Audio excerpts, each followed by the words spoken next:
Hello friends, movies all অ্যাবাউটে আপনাদের স্বাগত। একসাথে 4টে বাংলা সিনেমা রিলিজ করেছে এবং এই 4টে ছবি নিজের নিজের মতো করে কম বেশি ব্যবসা করছে।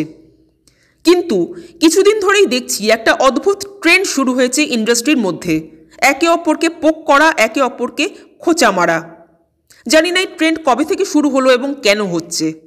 কাল ঋত্বিক চক্রবর্তী একটা পোস্ট করেছেন এবং আপাত দৃষ্টিতে দেখলে মনে হবে সেই পোস্টটা দেব ফ্যানদের খোঁচা মেরেই করা পোস্ট। ফলে ঋত্বিক চক্রবর্তীকে যেভাবে ট্রোল করা হচ্ছে, ঋত্বিক নাকি খাদান নিয়ে জেলাস, দেবের সফলতা নিয়ে জেলাস, এই কথাগুলো না খুব হাস্যকর। কারণ ঋত্বিক জীবনে কোনোদিন সফলতা দেখেননি তা তো নয়, বরং তিনি ইন্ডাস্ট্রির অত্যন্ত সফল ও ব্যস্ততম অভিনেতা। ফলে কাউকে নিয়ে বা কোনো কিছু নিয়ে জেলাস হবার মতো জায়গায় কিন্তু তিনি নেই। তা সত্ত্বেও তার এরকম পোস্ট করার কারণ কি? কারণ কিন্তু খাদান নিয়ে জেলাস হওয়া নয়, কারণ হলো আজকাল মাস কমার্শিয়াল মুভি বাদ দিয়ে অন্য কোনো সিনেমা হলেই সেটাকে সিরিয়াল মার্কা সিনেমা, বুড়ো বুড়িদের সিনেমা এসব বলে পোক করা হচ্ছে এবং সেই পোকিংটা চলতেই থাকছে। সন্তানও সেই লিস্ট থেকে বাদ যায়নি। তো সন্তানের উপর বারবার এরকম আক্রমণ হয়তো ঋত্বিক মেনে নিতে পারেননি, তাই হয়তো বাধ্য হয়ে এই পোস্টগুলো করেছেন তিনি। আর দেখবেন সন্তান নিয়ে তারাই বিরূপ মন্তব্য করছেন যারা সন্তান সিনেমাটা দেখেননি, কারণ যারা সন্তান দেখেছেন তাদের পক্ষে কিন্তু সন্তানকে পোক করা সম্ভব নয়, কারণ সিনেমাটা পোক করার মতো সিনেমা হয়নি। কিন্তু যারা সিনেমা দেখেন না, যাদের সিনেমা সম্পর্কে কোনো আইডিয়াই নেই, অথচ ট্রেন্ডে গা ভাসিয়ে শুধুমাত্র ভুলভাল মন্তব্য করার জন্যই সোশ্যাল প্ল্যাটফর্মটা ইউজ করে থাকেন, ঋত্বিক চক্রবর্তীর স্টেটমেন্ট কিন্তু শুধুমাত্র তাদের জন্যই। তবে হ্যাঁ, ঋত্বিকবাবুর হয়তো নিজের ভাষা নির্বাচনে আরেকটু সংযত হওয়া উচিত ছিল, কারণ তার বক্তব্যের শেষের যে লাইনটা, শিরায় শিরায় রক্ত মাথায় কিন্তু গর্ত, এই লাইনটাই কিন্তু সমস্ত কন্ট্রোভার্সির মূল কারণ। এই কথাটাই যদি তিনি না বলতেন তাহলে হয়তো এত কিছু হতো না।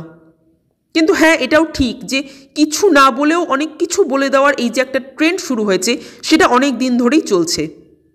বহুরূপীর বক্স অফিস কালেকশন নিয়ে দেব সেই সময় একটা মন্তব্য করেছিলেন, যদিও তিনি বহুরূপীর নাম উচ্চারণ করেননি। আবার খাদান রিলিজের আগেও তিনি বলেছিলেন যে 20 তারিখ একটাই সিনেমা আসছে, সেটা হলো খাদান। অনেকের কাছে অনেক সিনেমা হতে পারে, কিন্তু আমার কাছে শুধুই খাদান। আবার রাজ চক্রবর্তী মন্তব্য করলেন, ভালো সিনেমা বানালে তার প্রমোশনের দরকার পড়ে না, আমার সিনেমাতে কোনো খাদ নেই। মানুষী সিনহা আবার তার ছবি নাকি হল থেকে তুলে নিচ্ছেন, কারণ তার বক্তব্য দেব ফ্যানরা নাকি হলের বাইরে এতটাই আনন্দে মাতামাতি করছেন, হৈহুল্লোড় করছেন, যে তাদের হৈহুল্লোড়ের শব্দে সিনেমা হলের ভেতরে থাকা দর্শক যারা 5 নম্বর স্বপ্নময় লেন দেখছেন তাদের নাকি ডিস্টার্ব হচ্ছে। এটা কোনো যুক্তি? একটা সিনেমা হল এমনভাবেই তৈরি হয় যাতে বাইরে কামান দাগলেও তার শব্দ ভেতরে না প্রবেশ করে। বাইরের শব্দ হলের ভেতরে যাবে কি করে? এটা কি পরীক্ষা কেন্দ্র নাকি যে বাইরের আওয়াজ হলে ভেতরে পরীক্ষা দিতে বসা ছেলে মেয়েদের ডিস্টার্ব হবে? কোনো দর্শক কি বাইরে বেরিয়ে বলেছেন যে বাইরে দেব ফ্যানদের উন্মাদনার জন্য আমাদের হলের ভেতর সিনেমা দেখতে অসুবিধা হচ্ছে? সেরকম তো কেউ বলেননি। তাহলে মানুষ এটি জানলেন কি করে? আর যদি কোনো দর্শক সেটা বলেও থাকেন, তাহলে তো কমপ্লেন হল মালিককে করা উচিত যে তাদের হলের স্ট্রাকচার ঠিক নেই। সেটা না করে মানুষী সিনহা জনতার উপর রাগ করছেন, জনতার উপর অভিমান দেখাচ্ছেন। জনতার উপর কি রাগ করা যায়? এটা তো একটা স্বতঃস্ফূর্ত ভালোবাসা। আর বহুরূপী ও খাদানের মাধ্যমে বাংলা ইন্ডাস্ট্রি যেভাবে ঘুরে দাঁড়াচ্ছে, তাতে তো সবার গর্ব হওয়া উচিত। এই জয়টাকে পুরো ইন্ডাস্ট্রি সেলিব্রেট করা উচিত। দেখুন, এমনিতে কিন্তু 4টে সিনেমাই মানুষের কম বেশি ভালো লাগছে। সন্তান তো মানুষের ভালো লাগছেই, বাকি দুটো সিনেমা মানে চালচিত্র ও 5 নম্বর স্বপ্নময় লেন, সেগুলোও কিন্তু মানুষের পছন্দ হচ্ছে। তো কোনো সিনেমাকেই কিন্তু দর্শক একেবারে ফেলে দিচ্ছেন না।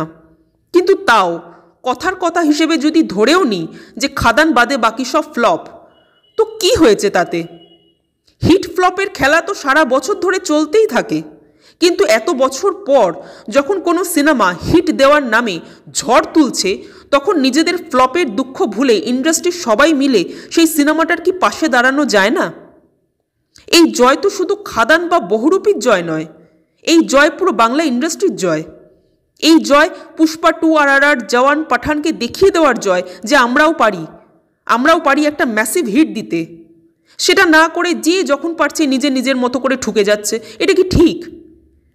এটা করে কিন্তু দর্শকদের এটা মনে হতে শুরু হবে যে বাংলা ইন্ডাস্ট্রি একটা পরিবার, এই যে কথাটা ছিল এই কথাটা কতটা মিথ্যে, কিংবা হয়তো সত্যিই ছিল কোনো এক সময় একটা সুন্দর পরিবার, আজ সেই পরিবারে ভাঙন ধরেছে। যাই হোক, যে জিনিসটা চলছে সেটা এবার বন্ধ হওয়া উচিত। এবং দেখতে গেলে বাংলা ইন্ডাস্ট্রির স্তম্ভরাই কিন্তু এই ছেলে মানুষগুলো করছেন। যাই হোক, আজ এই পর্যন্তই। আপনাদের কি বক্তব্য কমেন্ট করে জানাবেন। আর আমাদের ভিডিও ভালো লেগে থাকলে প্লিজ লাইক, শেয়ার ও সাবস্ক্রাইব করতে ভুলবেন না। Thank you.